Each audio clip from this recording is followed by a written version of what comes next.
Hey guys, welcome back to another episode of the Jay's Flix podcast. We are back. I know it's been a brief hiatus since we have done the show, but I'm back now to provide my analysis on the latest movies, shows, all those good things here for you all out there, all you movie lovers and television lovers. So today we're going to be talking about The Strangers, Chapter 1, which released a few weeks ago, May 17th to be precise, in theaters, a follow-up remake, if you will, of the original Strangers movie, part of the Strangers franchise, which of the first movie came out in 2008, and essentially follows a married couple who they take a trip to family's vacation home, and it gets attacked by three masked individuals, at night, strangers as they're called, and they have to survive the night against these psychopathic people.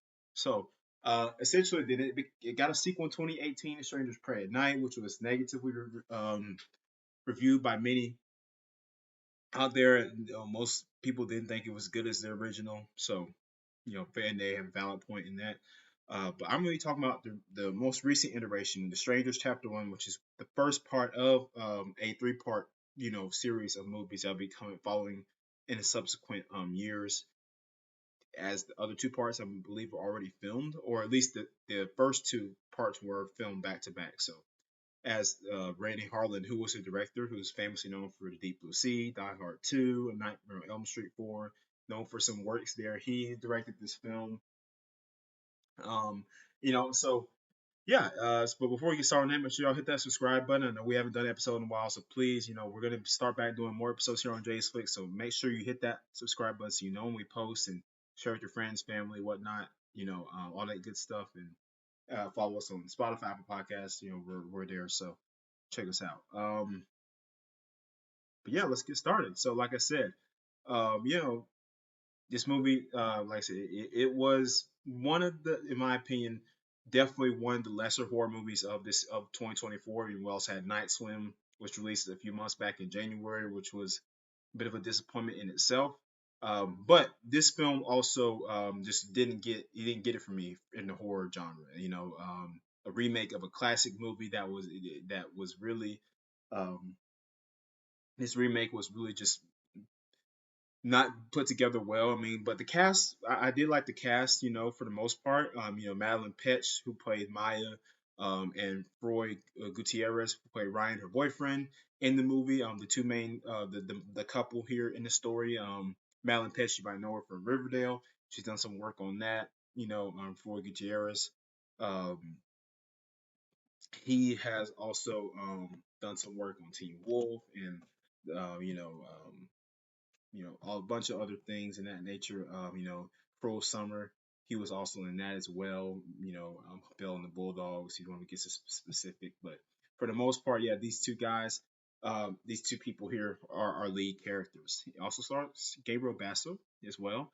Um, but just kind of get into the nitty gritty of it now. I mean, of course, this is spoilers. This is a spoiler review, so if you haven't watched the movie, please prepare yourself for spoilers. But something tells me a lot of you guys aren't planning on watching this movie, so I don't know. But anyway, so yeah, like I said, this couple they go to their Maya, who is our female character. She gets a job opportunity in Oregon, and so they're making a cross country trip to get there for an interview, and they stop in this podunk town. First off, they stop at a diner, which was their first mistake. Like, in every single like horror movie like this, like why does a couple not go to a normal place to eat like McDonald's or Chick-fil-A or something like that? Just eat in their car. But why does it always have to be some weird roadside diner where the townspeople are just very defensive and strange acting and not welcoming to guests of outer town, from other places? Because that's what the vibe was. It's me as you see them walk in the restaurant, like they're like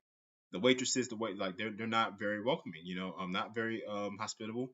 And even I liked a part of it.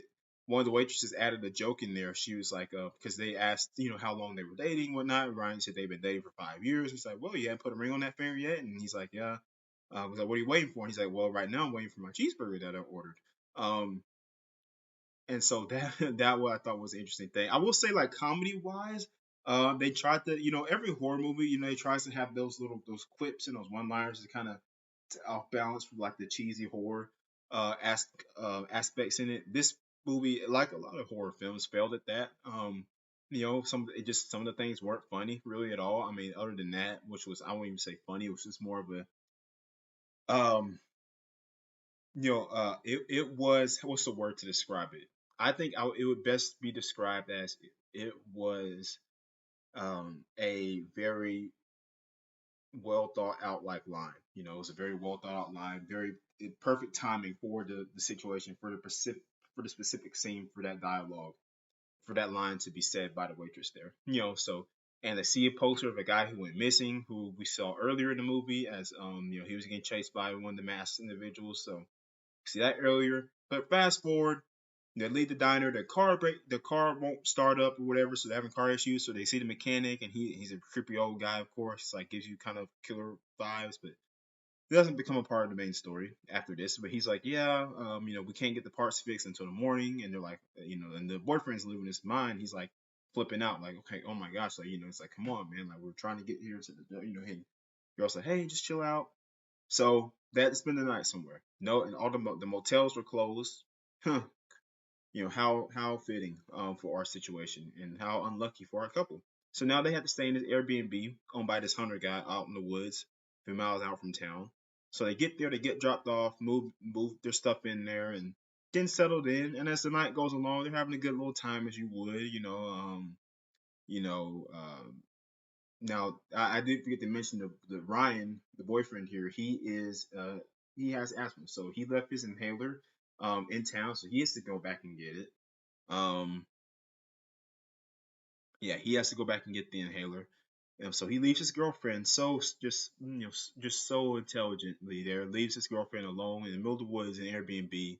After already one of the strangers who we don't notice at the time, but we assume one of them comes up to the door asking for a girl named Tamara. The couple says no. She comes back later. They say no. It's a little weird. Some weird stuff starts happening. He comes back with food, and they're eating, and then they look up and there's a dead chicken hanging up from their ceiling, and it's just weird stuff going on. And not to mention Maya had also been noticing some weird things going on in the house while she was alone. Of course, the masked man, one of the strangers, was there watching her. I mean, typical jump scare moments, right? That's how it goes when the camera is like, a character is doing something, and we see the demon or the villain in the background, and you're watching them, and then when the camera kind of pans to them, when our main character looks over in that direction, they're not there anymore. That's that typical thing. Jump scares weren't that scary. Um, I mean, overall, this movie, this was not very good. Like I say, it was a complete, remake of the first original Strangers, which I highly encourage you guys to watch. It is a great watch. If you're a horror fan, it's a good movie. Um, very well done. Sequel, not so much. This one just was a complete copy and paste. Same kind of story with the couple. Um, they just weren't married; they just were boyfriend and girlfriend. But I mean, just little nuances, differences like that. But for the most part, everything was pretty much the same. So I just didn't like that aspect of it. I thought the acting was a little bit cheesy on both of their parts. Especially the dumb decision making, which we see a lot in horror movies. But still, like for example, there's a scene where um the couple, like the couple, they're on the porch, and they got a shotgun that they found in the shed because like I said, a hunter owned the Airbnb they were staying in. And our white knight genius hero here decides that he should alert their assailants that they're outside on the porch by blasting somebody who he believed was to be one of the strangers at the door, which actually turned out to be the owner coming out to check on the fridge, who they had called earlier because the fridge was broken. He had come out to check on it and fix it for him. So he ends up shooting them, and then he ends up alerting the strangers inside that they were out there. How genius, then go to the woods. Now they have the genius idea to take his car, that he left, that he took to get there. Okay, smart idea. Except they get derailed by the masked man, and once they get derailed, and he's like t-boning their car into a tree, so they cannot really get anywhere. He tells his girlfriend, "Go, go without me. You just please just go and save yourself." Like, dude, oh my gosh, it's like so just blah. Um, she does leave, and he's stuck in there in the truck. His leg is stuck. He gets it free. He decides to, he ironically in the scene before he was a right on shot at the owner, but in this one he's missing his target. He shoots at the masked man twice and misses him.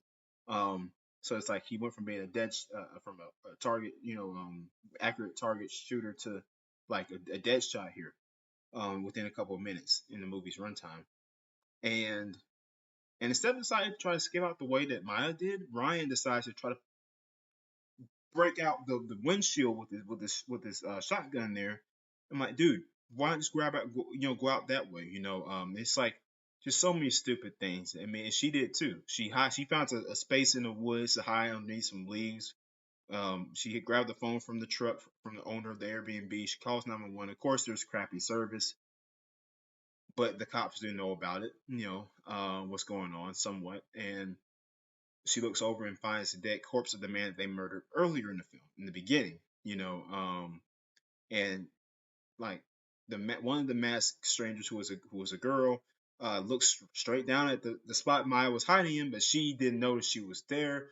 So instead of staying there and staying put, she decides to go back out into the woods, and revealing herself. And so eventually, of course, later on in the movie, after all this stuff is going on, they get caught, knocked out by the strangers, tied up.